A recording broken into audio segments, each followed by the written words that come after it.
Star and Kavita music company, director Narsingh Bhai Kanjoli, Deshraj Tatiya, Sakshi Phula, music by Mahakal studio Kanotale ji Saini, write by Pushkar Kasana Dudh ka Nangla.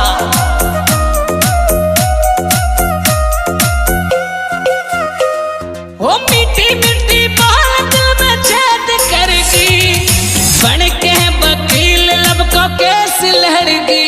मेरा छोड़ गई साथ अब करती ही ना बात, मर भी ना सकता खुद मौत तेरी पेरा। जख्म देगी छोरी तू समंदर ते गहरा, जख्म देगी छोरी तू समंदर ते गहरा।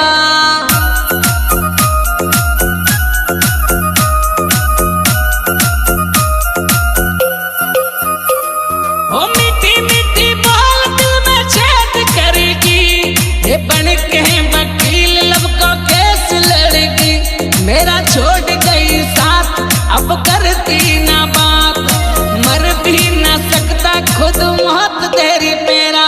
जख्म देगी छोरी तू समंदर ते गहरा, जख्म देगी छोरी तू समंदर ते गहरा।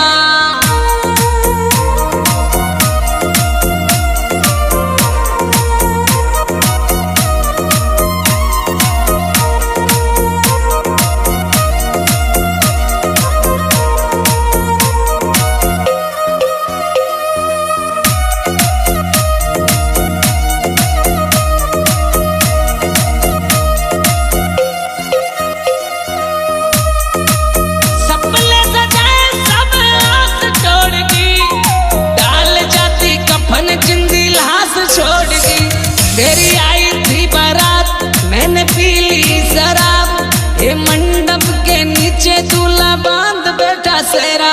जख्म देगी छोरी तू समंदर ते गहरा, जख्म देगी छोरी तू समंदर ते गहरा।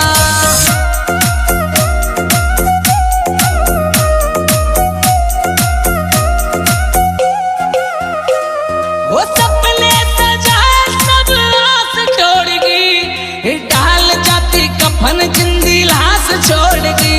तेरी आई थी बारात मैंने पी ली शराब, वो मंडप के नीचे दूल्हा बांध बैठा सेरा।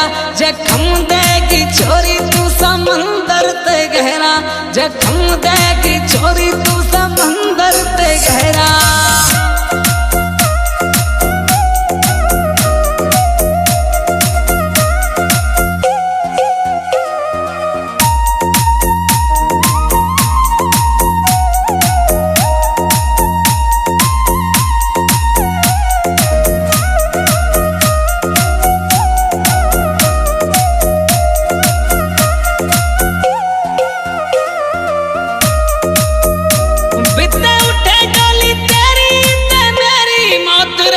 थोड़ी बहुत छोरी तेरे दिल में लेती सोच रे, थोड़ी बहुत छोरी तेरे दिल में लेती सोच रे। जाऊं दुनिया से दूर रहूं मस्ती में चूर, बस कर कसाना तो के बात सही कहरा।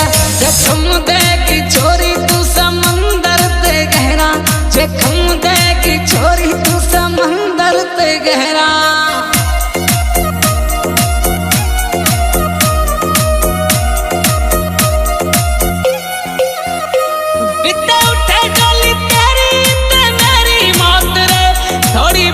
छोरी तेरे दिल में लेती सोच रे, जाऊं दुनिया से दूर रहूं मस्ती में चूर, उसकर कसाना तो ते बात सही कहरा।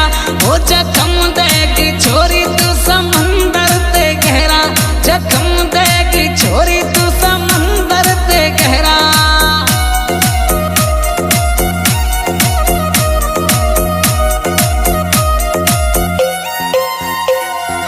मीठी मीठी बात दिल में छेद करेगी, बन के वकील लब को केस लड़गी।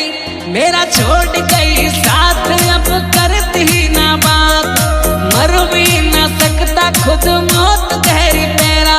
जख्म देगी छोरी तू समंदर ते गहरा, जख्म देगी छोरी तू समंदर ते गहरा।